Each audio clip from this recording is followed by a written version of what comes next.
Njirimara myiriudaume. Anyị akọwana ụdaume, kọwaa mgbochi ume, kọwaa ka esi kee ha, ụzọ ole ekere ha, kọwakwa njirimara ha. Ugbu a anyị ga-ejizi njirimara myiriudaume wee pịachie ihe ọbụla ihe anyị ga-eme gbasara mkpụrụ edemede Igbo. You have followed us from the beginning till now, and you have not subscribed or followed. Subscribe to the channel or follow this page. Please try to do so.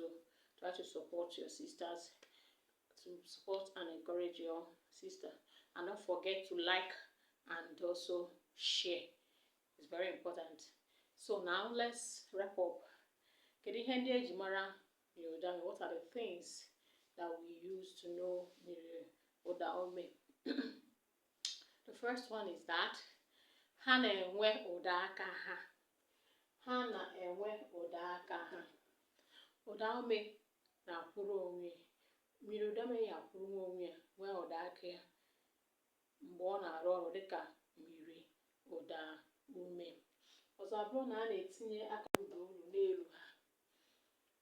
Myiriudaume na-arụ ọrụ ma ị na-arụ ọrụ dịka myiriudaume, ị nwere ike itinye akara ụdaolu n'elu ha mgbe ha na-arụ ọrụ dịka myiriudaume.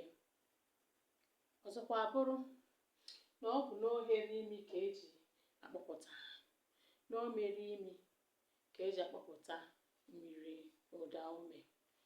Then nke nọ, myiriudaume na-ebido, o nwere ike ibido mkpụrụ okwu n'asụsụ Igbo. Nke ikpeazụ abụziere na o nwere ike ikwuru onwe ya dịka otu nkeji.